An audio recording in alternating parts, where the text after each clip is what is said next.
లేకుండా ఎటు పెడతాడు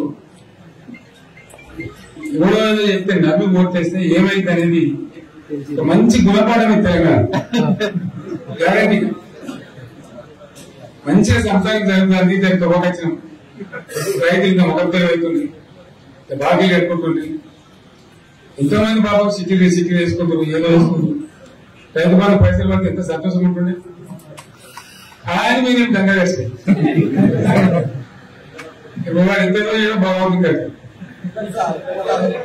ఇచ్చినప్పుడు మోసం ఏదో మళ్ళీ ఎలక్షన్ కోసం దానికోసం చేస్తారు తప్ప కర్మైన ప్రేమ ఇచ్చేది ఇచ్చాము కదా.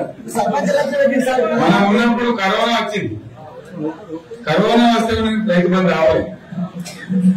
కరోనా వచ్చి రాష్ట్రానికి రూపాయల ఆదాయం వ్యవసాయం అయితే జరగాలి కదా తప్పదని చెప్పి ఈవెన్ కరోనా ఉంటే కూడా రైతు బంధు ఆపాలి. అంత నిర్ణయం తీసుకొని రైతాంగాన్ని నిలబెట్టాలని కాపాడుకోవాలని చెప్పి నాలుగైదు మంచి స్కీములు తెచ్చి వాళ్ళని కాపాడుకుంటారు. గౌరవం వచ్చింది రైతులు. బీమా వచ్చినాడు. రైతు బీమా పడితే ఎంతమందికి సాయం జరిగింది? గుంట భూముల్లో కూడా మంచిగా సాయం జరిగింది. చిన్న రైతు కూడా సాయం జరిగింది.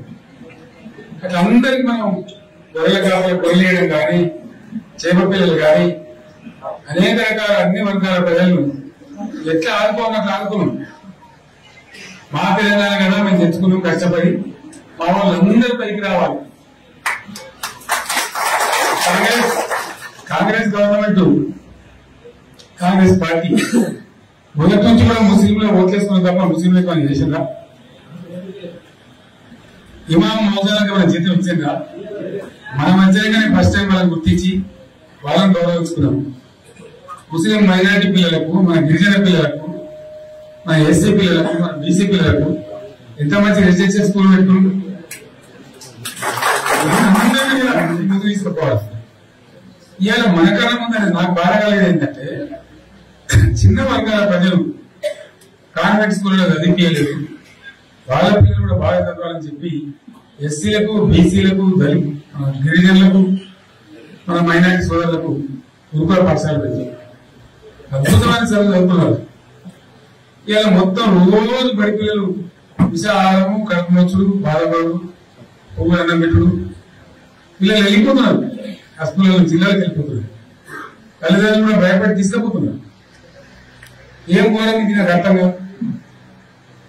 మళ్ళీ ఇది చేసి ఇప్పుడు మళ్ళీ అదే కాంగ్రెస్ పార్టీ అంతేనా? మళ్ళా పాత కాంగ్రెస్ మోపైంది, మళ్ళా కరెంట్ కోతలు మోపైంది.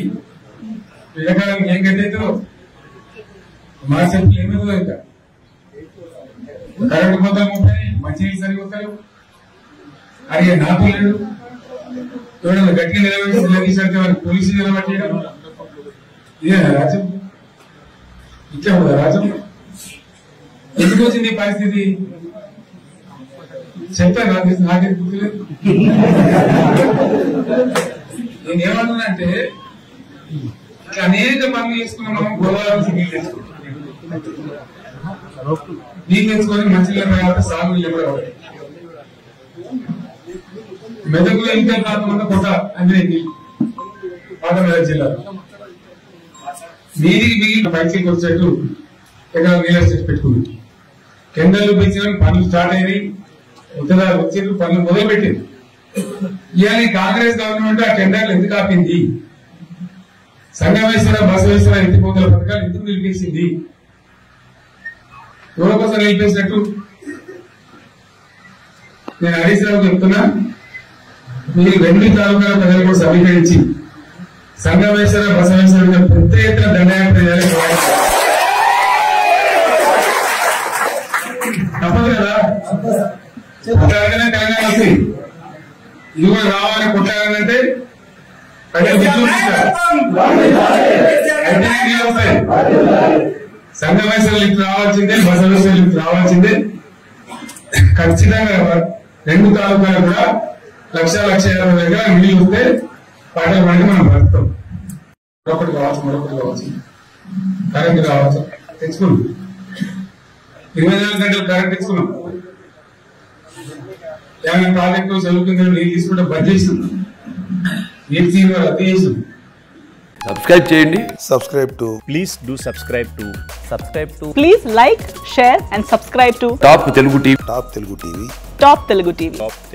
Top Telugu TV.